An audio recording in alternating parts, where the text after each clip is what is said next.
ایک ڈاکٹر حقیقت پسند نہیں ہوگا تو اور کون ہوگا؟ زیدی: دروازے پر دستک کی آواز سننا حقیقت کے خلاف ہے۔ بیگم: جب دستک ہی نہ ہو اور اصرار کیا جائے کہ آواز سنی ہے، اس وقت آواز سننا کس طرح حقیقت ہوئی؟ ڈاکٹر سر جھکا کر اپنی پیشانی پر ہاتھ رکھ لیتے ہیں۔ بیگم انہیں دیکھتی رہتی ہیں۔ ڈاکٹر صاحب کی نظریں بے اختیار سامنے پردے پر پڑتی ہیں۔ تند تیز ہوا کا شور بڑھ گیا ہے، شاید بارش شروع ہو گئی ہے۔ لیٹ جائیں نا، ڈاکٹر صاحب اپنے خیال میں غرق ہیں۔ زیدی: کیا کہا؟ بیگم: لیٹ جائیے۔ زیدی: تم نے دروازہ کھول کر دیکھا تھا نا؟ بیگم: حد ہو گئی ہے، آپ لیٹ کیوں نہیں جاتے؟ آدھی رات ہو چکی ہے، ابھی تک جاگ رہے ہیں۔ ڈاکٹر برہان نے کہا تھا آپ کو مکمل آرام کی ضرورت ہے۔ زیدی: یہ بات میں خود نہیں جانتا۔ بیگم: کیوں نہیں جانتے؟ جانتے ہیں اور خوب جانتے ہیں۔ ڈاکٹر برہان نے کہا تھا میں خود آ کر دوا پلاؤں گا۔ یاد نہیں رہا اسے، صبح آئے گا۔ زیدی: اچھا لڑکا ہے۔ بیگم: میں نے اتنا ذمہ دار اور فرض شناس نوجوان آج تک نہیں دیکھا، سوائے کام کے اور کچھ سوچتا ہی نہیں اسے۔ ہر وقت کام، دن ہو یا رات، کام کے علاوہ اور کوئی غرض نہیں، یہ ہے فرض شناسی۔ زیدی: ڈاکٹر کو فرض شناس ہی ہونا چاہیے۔ یہ کہتے ہوئے ڈاکٹر صاحب پھر سامنے پردے کو دیکھنے لگتے ہیں۔ بیگم: آپ پھر؟ توبہ ہے، ڈاکٹر برہان آئیں گے تو کہوں گی۔ کیا کہو گی؟ یہ بھی تو ایک بیماری ہے، دروازے پر کوئی نہیں اور آپ ہیں کہ دستک کی آواز سن رہے ہیں۔ ایک بار نہیں، کئی بار ایسا ہوا ہے۔ دروازے کی گھنٹی بجتی ہے۔ زیدی: اب تو آیا ہے کوئی؟ بیگم: شاید ڈاکٹر برہان ہیں۔ بیگم دروازے کی طرف جاتی ہیں اور پردے کے پیچھے غائب ہو جاتی ہے۔ چند لمحوں کے بعد جب باہر نکلتی ہیں تو ان کے ساتھ ڈاکٹر برہان بھی آتے ہیں۔ ڈاکٹر برہان عمر کے لحاظ سے بالکل نوجوان ہیں، ہاتھ میں ڈاکٹروں والا بیگ، برساتی پہن رکھی ہے۔ برہان دور سے: السلام علیکم ڈاکٹر صاحب۔ زیدی: وعلیکم السلام، بڑی تکلیف کی بیٹا، اس وقت آنے کی کیا ضرورت تھی؟ صبح دیکھا جاتا۔ برہان: کوئی بات نہیں۔ بیگم: ہاں بیٹا، اس وقت بھلا کیا ضرورت تھی آنے کی؟ برہان: آج شام سے پہلے 2 کیس ایسے آ گئے کہ فرصت ہی نہ ملی، بڑا مصروف رہا۔ برہان آگے بڑھتے ہیں، بیگ چھوٹی میز پر رکھ دیتے ہیں۔ کہیے ٹمپریچر لیا؟ بیگم: تھوڑی دیر پہلے لیا تھا، 100 ہے۔ برہان: سینے میں درد تو نہیں؟ زیدی: نہیں۔ برہان: شکر ہے، اور کوئی بات؟ بیگم: گھبراہٹ سی ہے۔ برہان: کوئی بات نہیں، میرا خیال ہے انجیکشن میں ناغہ کر دیا جائے۔ زیدی: یہ ٹھیک ہے۔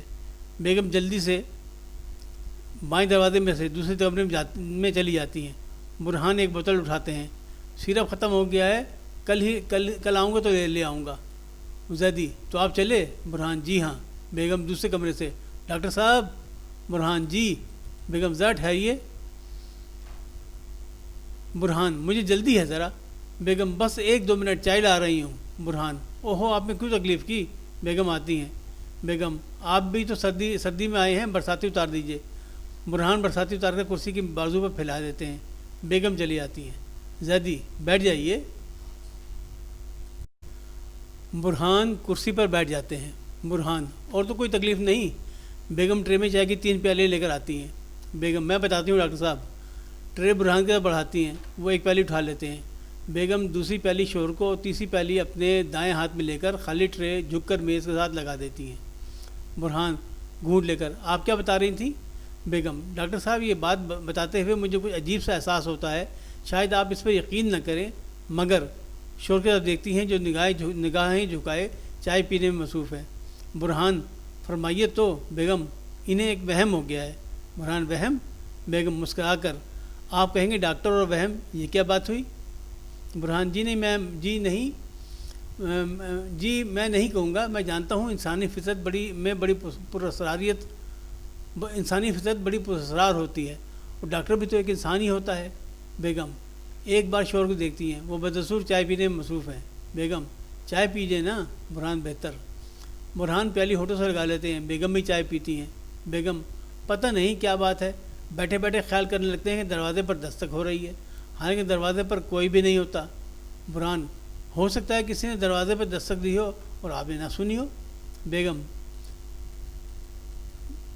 دستک ہوتی ہی نہیں، میں کیسے مان لوں؟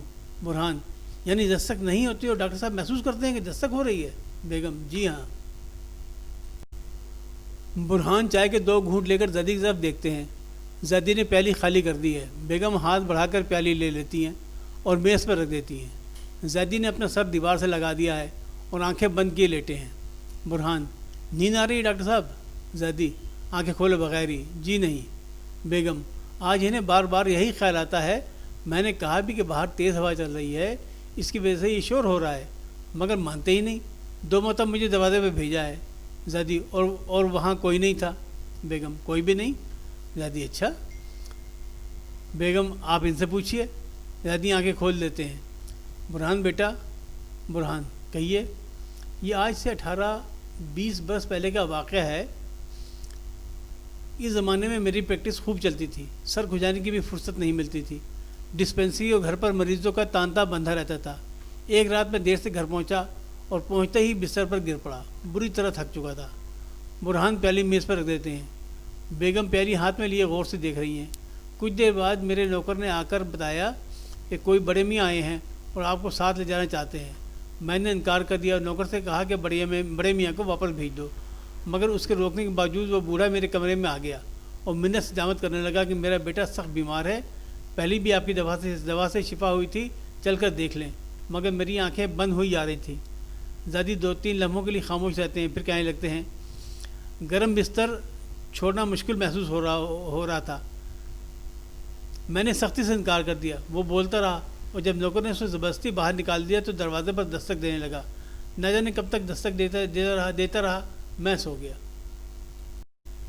زیدی پھر خاموش ہو جاتے ہیں۔ بیگم کی نگاہیں اپنے شور میں جمی ہیں اور برہان میز سے دوائی کی ایک شیشی اٹھا کر اسے دیکھ رہے ہیں۔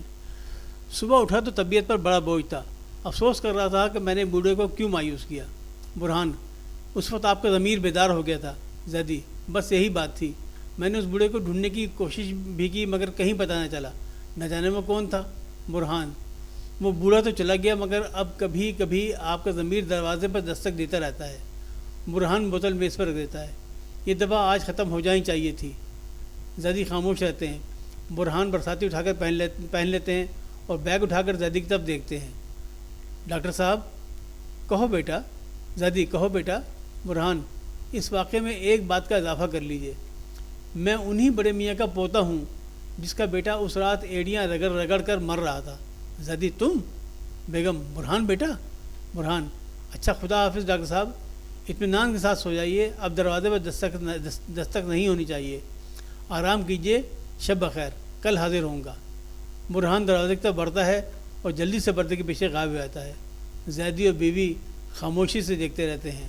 برہان کے پردے کے پیچھے جاتے ہی پردہ گرتا ہے۔ تو یہ ڈرامہ یہاں ختم ہوتا ہے، اس کا نام ہے پس پردہ۔ تو عزیز طلباء، آج یہ سبق میں نے جو آپ کو پڑھ کے سنایا ہے تو اس کا پارٹ 1 یہاں ختم ہوتا ہے۔